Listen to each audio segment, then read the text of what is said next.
नमस्कार। अपना उत्तर प्रदेश में आपका स्वागत है और मैं हूं आपके साथ लोकेश लकी जगवानी। उत्तर प्रदेश में कोरोना संक्रमण के बढ़ते प्रकोप पर अंकुश लगाने के लिए योगी सरकार कोई कसर नहीं छोड़ना चाहती। तमाम प्रयासों के साथ ही मुख्यमंत्री योगी आदित्यनाथ ने बुधवार को लॉकडाउन और कोरोना संक्रमण की स्थिति पर अपने सरकारी आवास पर टीम 11 के अधिकारियों के साथ समीक्षा बैठक की। कोरोना वायरस और लॉकडाउन को लेकर सीएम योगी लगातार अफसरों के साथ बैठक कर रहे हैं। सीएम योगी आदित्यनाथ ने बुधवार को लोक भवन में हुई इस बैठक में क्वारंटाइन के दौरान शारीरिक दूरी बनाए रखने का पालन कराने की बात फिर से दोहराई। उन्होंने कहा कि क्वारंटाइन किए गए लोगों को आवश्यक दूरी बनाकर रखा जाए। योगी ने अधिकारियों को निर्देश दिए कि रमजान के महीने में आवश्यक सामग्री की सुचारू उपलब्धता के लिए सभी प्रबंध किए जाएं।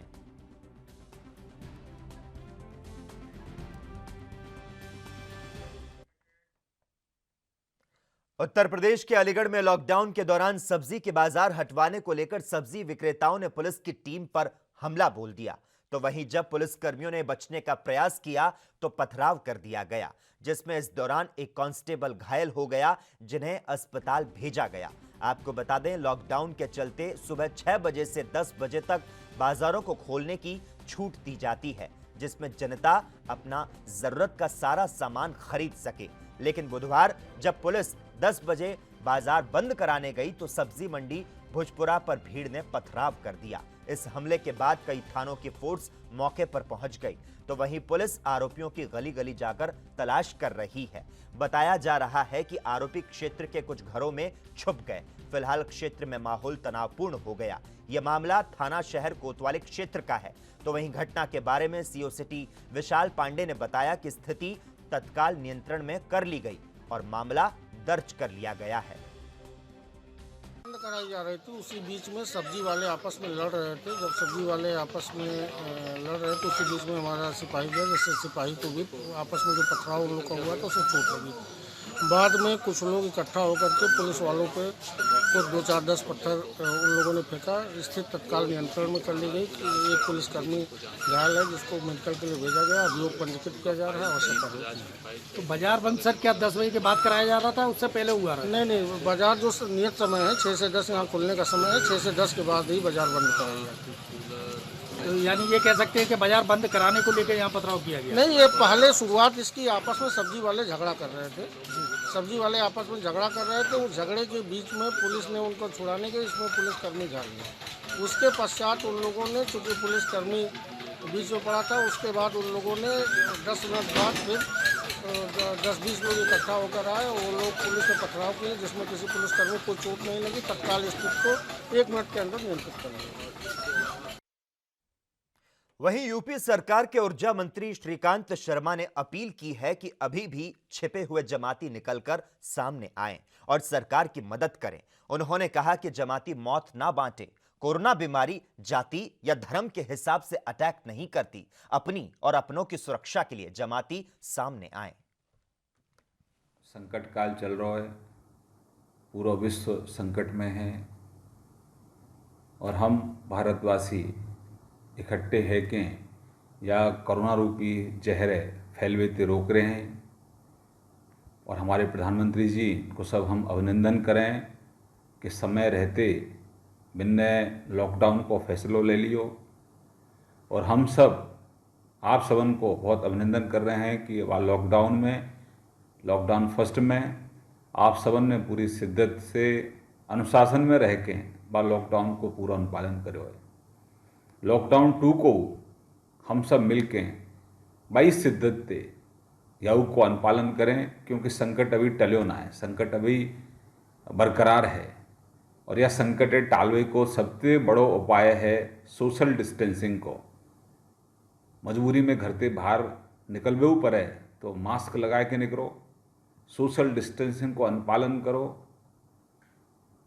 आप अपने परिवार के काज बहुत कीमती हो।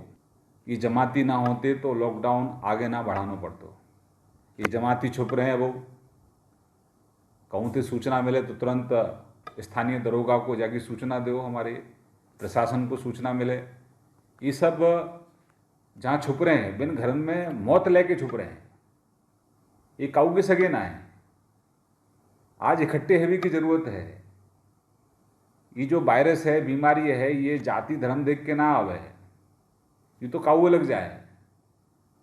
तो बहकावे में मत आओ, तुरंत जहाँ छिपे हैं बाहर आ जाओ। हमारे स्थानीय दरोगा को सूचना दे दो, हमारे प्रशासन को सूचना दो, आप सहयोग करो और जब कोरोना हरावे में हम सबकी मदद। वहीं यूपी कैबिनेट में जल शक्ति मंत्री डॉक्टर महेंद्र सिंह ने अपने विभागीय अधिकारियों संग आज एक अहम बैठक की। बैठक के बारे में ज्यादा जानकारी देते हुए क्या कुछ कहा मंत्री डॉक्टर महेंद्र सिंह ने, आइए आपको सुनाते हैं। जैसी मंशा है माननीय प्रधानमंत्री जी की और माननीय मुख्यमंत्री जी की कि कौन कौन से काम शुरू हो सकते हैं, उसकी दृष्टि से हम लोगों ने आज यहाँ पर बैठक आमंत्रित किया है। इसमें लघु सिंचाई विभाग के, ग्रामीण पेयजल और हमारे नमामि गंगे के संबंध में आज बैठक है। उसी की तैयारी हम लोग कर रहे हैं और विशेष रूप से जो गर्मी के महीने में पानी का संकट होता है उसकी कार्य योजना भी आज हम लोग पूरी अंतिम रूप देंगे उसका। इसी संबंध में आज की बैठक की जा रही है। 20 तारीख उत्तरों में सहूलियत की बात हो रही थी, क्या आपके विभाग में कुछ ऐसे क्षेत्र हैं जहाँ पे कुछ काम आगे बहुत बड़ा हमारा विभाग तो सबसे बड़ा विभाग है, क्योंकि गाइडलाइंस में जो आया है उसमें सिंचाई और पानी के लिए विशेष रूप से कहा गया है और उसके तहत हमारे सिंचाई विभाग में भी और नमामि गंगे में भी, ग्रामीण पेयजल में भी, लघु सिंचाई में, सभी क्षेत्रों में कुछ ना कुछ काम शुरू होने जा रहे हैं और उनकी सबकी तैयारी हो चुकी है। सोशल डिस्टेंसिंग और जो मानक तय किए गए हैं उसको मानक के अनुरूप उसका अक्षरशः अनुपालन करते हुए हम कामों को शुरू करने जा रहे हैं। वहीं मुरादाबाद में कोरोना पॉजिटिव का अब तक का रिकॉर्ड टूट गया। कुल 21 पॉजिटिव केस लैब से आई रिपोर्ट में घोषित हुए। इस रिपोर्ट में 37 नेगेटिव आए और 22 के अस्पष्ट नमूनों की वजह से दोबारा सैंपल भेजे जाएंगे। एक दिन पहले 15 लोगों की रिपोर्ट पॉजिटिव आई थी। देखिए, रात में 80 सैंपल के रिजल्ट आए हैं। इनमें से 21 सैंपल पॉजिटिव रिजल्ट है, 37 का नेगेटिव है एवं 22 सैंपल में रिपीट सैंपल भेजने के निर्देश आए हैं।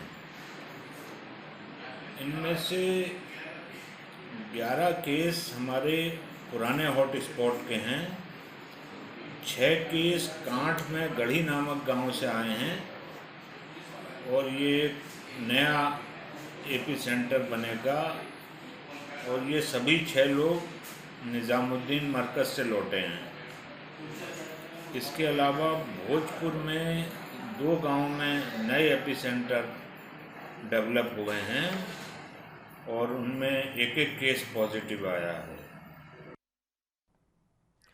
जहां देश के प्रधानमंत्री नरेंद्र मोदी ने कोरोना से बचाव के लिए लॉकडाउन की तिथि बढ़ाकर 3 मई कर दी है, तो वहीं संत कबीर नगर के गांव कोहरियावा के गांव प्रधान अनीस अहमद कोरोना वायरस से निपटने के लिए जागरूक दिख रहे हैं। ग्राम प्रधान और ग्रामीणों ने गांव के 2 मुख्य रास्तों को सील कर दिया, जिससे गांव में ना कोई बाहरी प्रवेश कर सकता है और ना ही गांव से कोई बेवजह बाहर निकल सकता है। ऐसी कोई बात नहीं है।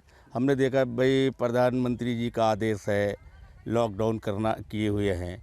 इसका बचाव सिर्फ बात एक है, जो लोग घरों में रहें, घर से बाहर बगैर मतलब के ना निकलें, इसलिए हमने इस गांव को सील कर दिया है। तो इस तरह के कितने रास्ते हैं प्रधान जी जिसको आपने सील करके रखा है? ऐसे हमारे गांव में मतलब 5 रास्ते हैं जिसको हमने सील किया है। 2 में मतलब जो है 3 में तो एकदम कंपलसरी सील कर दिया है।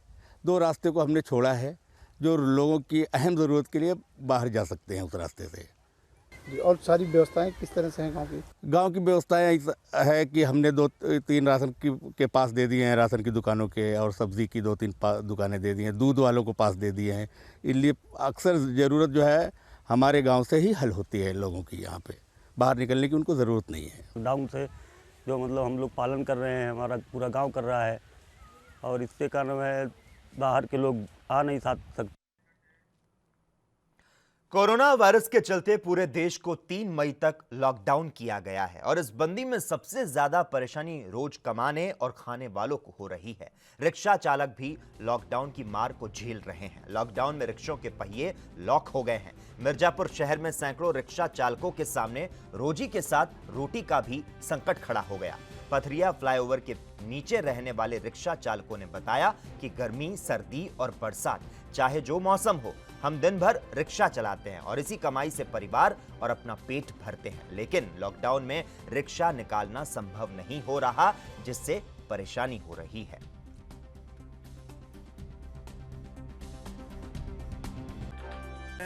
स्थिति है सब सही है, बहुत बचाव हुआ है और बचाव की वजह से आदमी सब घर चले गए, रिक्शा उक्सा सब खड़ा है, धंधा सब बंद है, इसलिए बहुत परेशानी है। और बचाव भी करना है। और किस तरह की परेशानी हो रही है? परेशानी हो रही, धंधा नहीं चल रहा है, लोग खाए बिना परेशान है। जब धंधा नहीं चलेगा पैसा कहाँ से आएगा, कहाँ से लोग खाएंगे पिएंगे, ये सब दिक्कतें हैं। कितना पहले रिक्शा वाले कमा लेते थे? पहले 150, 200 इस तरह से चला रहे थे और मिल रहा था, लेकिन जब से बैटरी वाली फैले तब से और महामारी हो गई है, इसलिए बहुत दिक्कत है। जब से कोरोना लग गया है उनको भी बचाना है, उनको भी बचना है, परिवार को भी बचाना है, इसलिए खाने पीने का भी बहुत दिक्कत पड़ गई है। आज खुलने वाली थी जिसमें कि खुल नहीं पाई है। अब आगे के लिए देखिए क्या होता है, इस पर ध्यान दीजिएगा, यही का हमारी निवेदन है बस। वहीं वाराणसी के जिला अस्पताल का नजारा मंगलवार को बदला बदला सा दिखाई दिया। कोरोना को हराने वाली 3 महिलाओं समेत पॉजिटिव से नेगेटिव हुए 11 मरीजों के स्वागत को खुद कमिश्नर और डीएम पहुंचे। अस्पताल से घर निकल रहे इन लोगों पर फूलों की बारिश हुई और मालाएं पहनाई गई, तो वहीं लोगों को गुलाब के फूल देकर स्वागत किया गया।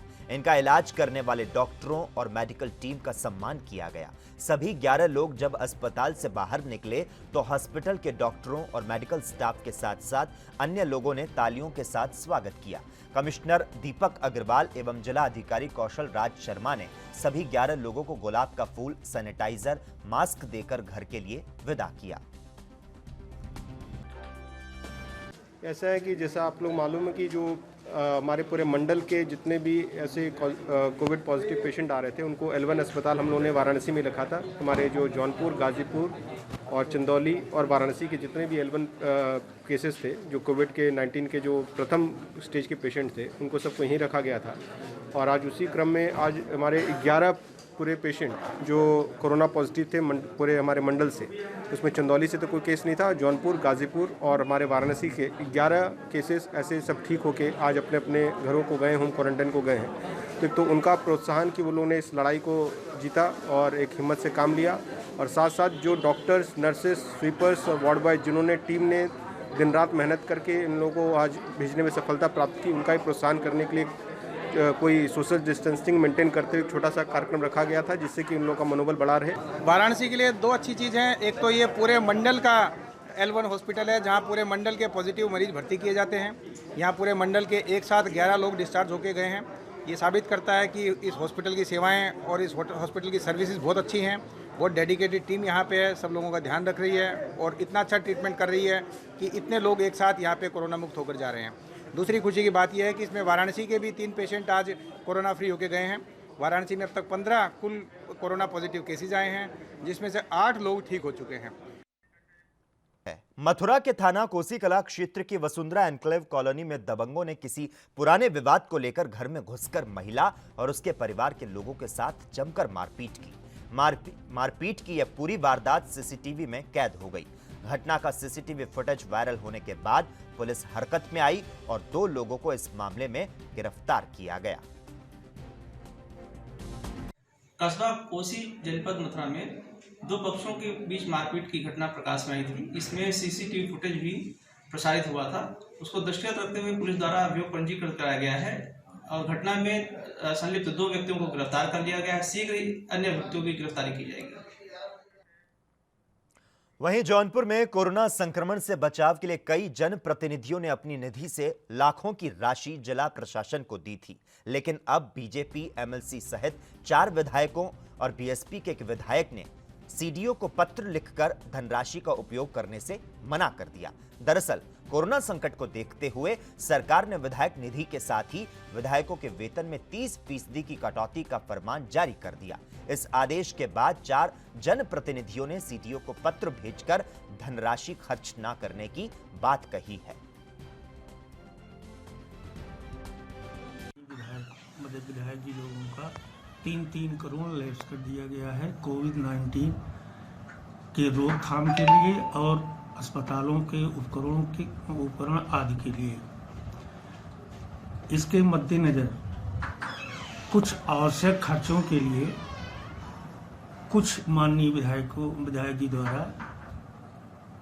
पैसा जो है विड्रा कर लिया गया है, क्योंकि रोग, छोटे मोटे और काम जो गांव से संबंधित होते हैं, पब्लिक से संबंधित, उसको कराए जाने के लिए धनराशि वापस ले ली गई है।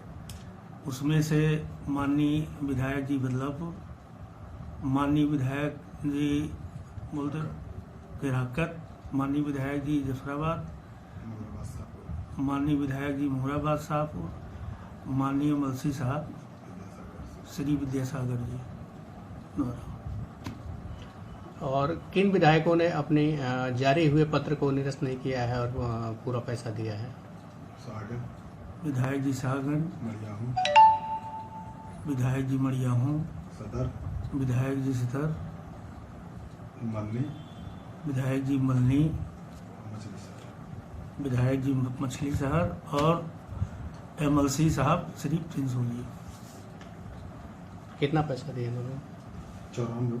कुल 54। वहीं वाराणसी में लॉकडाउन में भी शराब की बड़े पैमाने पर बिक्री का भंडाफोड़ हुआ है। कार से शराब की डिलीवरी देने जा रहे सिपाही समेत 2 लोगों को पकड़ने के बाद उनकी निशानदेही पर छापेमारी हुई तो शराब का जखीरा मिला। मौके से 38 लाख रुपए नगद भी बरामद किए गए। बताया गया कि यहां से शराब की होलसेल होती है। लॉकडाउन के दौरान बिक्री बंद होने पर रिटेल में ऊंचे दामों पर शराब बिक रही थी, तो वहीं शराब गोदाम पर मौजूद लोग 38 लाख रुपयों का कोई हिसाब नहीं दे सके। देर रात तक शराब का मिलान होता रहा। पूछताछ के दौरान उसने बताया था कि वो यहीं से गोडाउन से ले गया था। उसी आधार पर यहाँ पे एक्साइज डिपार्टमेंट के ऑफिसर्स और पुलिस की टीम द्वारा जांच की जा रही है। तो यहाँ पे काफ़ी कुछ अभिलेख हैं और वो जो शराब है उसकी मिलान किया जा रहा है इस स्टॉक का कि वो सही है कि नहीं है। जैसा होगा, जैसी चीज़ें मिलेंगी उससे कार्रवाई करेंगे। और कुछ नकद भी बरामद किया गया? कैश भी है जिसका कि उनके स्टॉक से और उनकी बिक्री से देखा जा रहा है, क्योंकि इधर तो बिक्री जब से लॉकडाउन लागू हुआ बंद है, तो उसका जस्टिफिकेशन अभी तक उन्होंने नहीं दिया फिलहाल ये क्यों है। लेकिन अब जब तक पूरी मिलान कर लिया नहीं था तो उसके खिलाफ जो भी गलत मिला वो तदनुसार कार्रवाई की जाएगी। ठीक।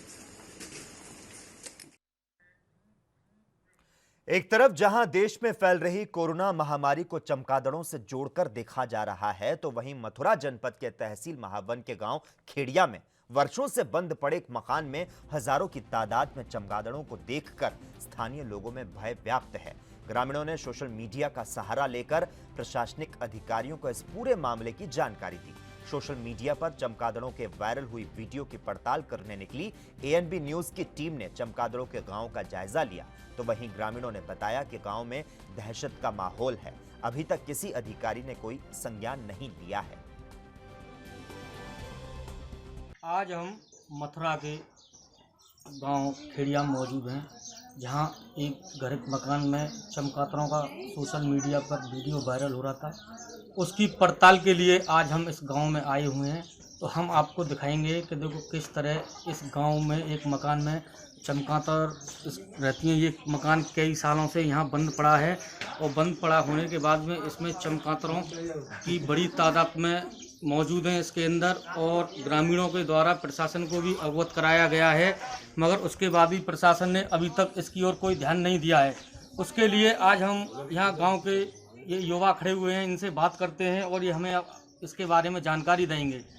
ये क्या नाम है आपका? राहुल पारा सर। राहुल जी बताइए, ये क्या मामला है आपके गांव का?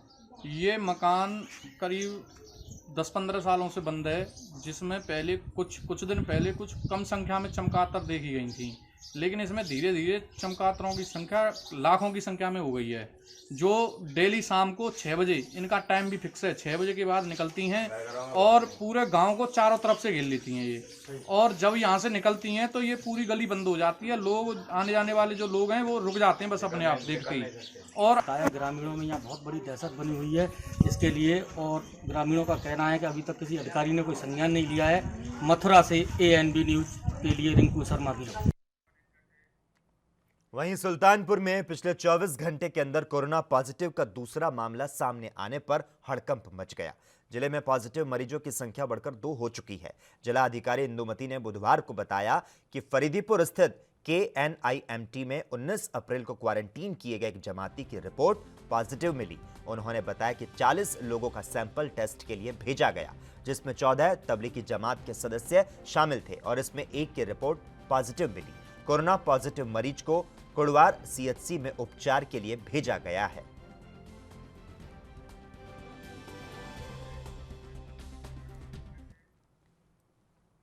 एक तरफ देश कोरोना महामारी से गुजर रहा है, जिसको लेकर सरकार ने सरकारी कर्मचारियों को अलर्ट मोड पर रहने की हिदायत दी, तो वहीं दूसरी तरफ कुछ सरकारी कर्मचारी अपनी हरकतों से बाज नहीं आ रहे।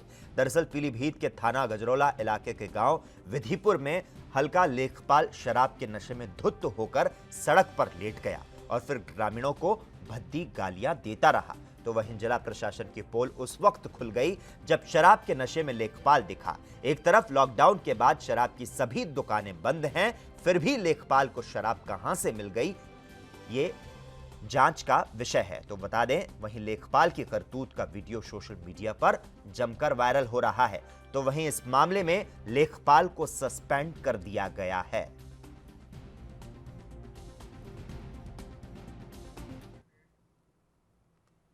जहां एक तरफ पूरी दुनिया कोरोना वैश्विक महामारी के दंश से जूझ रही है और लोग आपसी मतभेद को भूलकर एक दूसरे की मदद के लिए आगे बढ़कर आ रहे हैं, तो वहीं कुछ ऐसे भी लोग हैं जो इस समय आपदा के समय में अपनी उद्दंडता से बाज नहीं आ रहे। रामपुर के अजीम नगर थाना क्षेत्र के तनपुरा शुमाली गांव में घर के पीछे बने प्लॉट में कुछ लोगों के बैठने को लेकर एक पक्ष ने आपत्ति जताई, जिसके बाद दोनों पक्ष लड़ाई पर आमदा हो गए। दोनों पक्षों में जमकर पत्थरबाजी हुई और जान से मारने की नीयत से फायरिंग हुई। इस पूरी घटना का वीडियो अब क्षेत्र में वायरल हो गया है।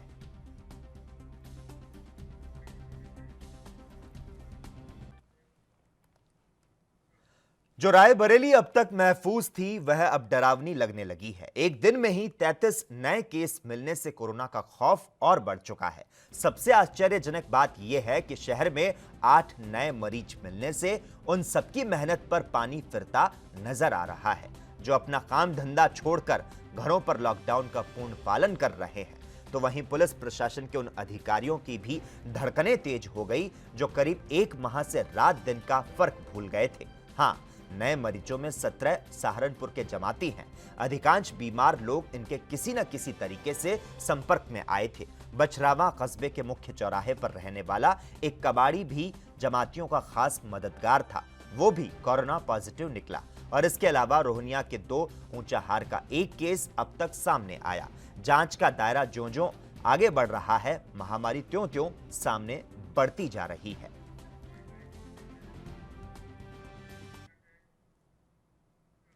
अब बात करते हैं अमेठी की। केंद्रीय मंत्री स्मृति ईरानी के संसदीय क्षेत्र अमेठी में कोरोना की जंग जीतने के लिए जिला प्रशासन अब सख्ती के मूड में नजर आ रहा है। लॉकडाउन के दौरान अगर आपके मोबाइल फोन में आरोग्य सेतु ऐप नहीं है तो आप फेल हैं, क्योंकि बिना आरोग्य सेतु ऐप के प्रशासन द्वारा जारी आपका पास मान्य नहीं होगा और पुलिस सड़कों पर आपको पकड़ती है तो आपको चालान भी काट सकती है। और इसके साथ अमेठी जिला अधिकारी ने पत्र जारी कर अमेठी के सभी राजकीय अधिकारियों को भी जल्द से जल्द ऐप डाउनलोड करने के निर्देश दिए। समाज सेवी संगठन के साथ साथ खाद्य आपूर्ति के लिए भी जिसे पास चाहिए, पहले उनके मोबाइल फोन में ये ऐप होना अनिवार्य है।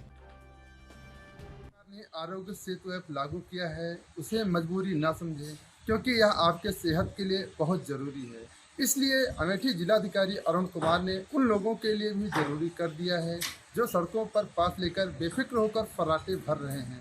यदि चेकिंग के दौरान उनके मोबाइल में आरोग्य सेतु ऐप नहीं मिलेगा तो उनका पास स्वतः ही निरस्त माना जाएगा। लिहाजा इसके वैल्यू को समझें और अपने परिवार की सुरक्षा के लिए आरोग्य सेतु ऐप डाउनलोड करें, तभी सड़कों पर निकलें, जिससे कि आप सुरक्षित रहें, आपका समाज भी।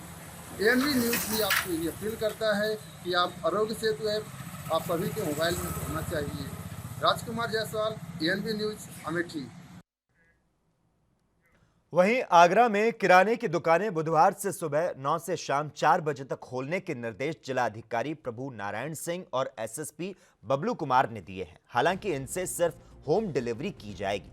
लोगों को यहां आने की इजाजत नहीं होगी, लेकिन जिलाधिकारी के आदेशों का पालन करना एक बुजुर्ग दुकानदार और उसके बेटे को भारी पड़ गया। दरअसल न्यू आगरा के बलकेश्वर चौकी क्षेत्र के यमुना कॉलोनी से एक वीडियो वायरल हो रहा है। इस वीडियो में साफ तौर पर देखा जा रहा है पुलिस कर्मियों ने एक बुजुर्ग दुकानदार को दुकान से बाहर निकालकर पहले तो सड़क पर पटक दिया और फिर अपने पिता को बचाने आए बेटे पर भी पुलिस ने डंडे बरसा दिए। यहां बड़ी बात यह है कि दुकान अपने निर्धारित समय पर खुली हुई थी और दुकान पर कोई ग्राहक नहीं था। उसके बावजूद पुलिस कर्मियों के द्वारा इस तरह की मारपीट और अमानवीय कृत्य करना अपने आप में कई सवाल खड़े करता है।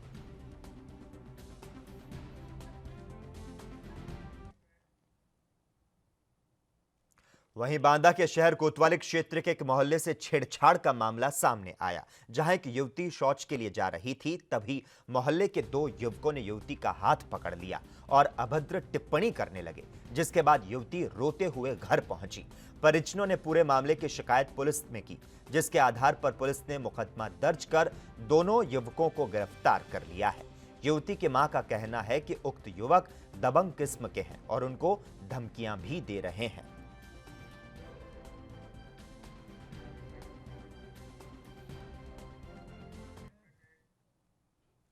और इसी के साथ ही अपना उत्तर प्रदेश में इतना ही, लेकिन देश और दुनिया की तमाम अहम खबरों के लिए लगातार आप जुड़े रहिए और देखते रहिए ANB न्यूज़।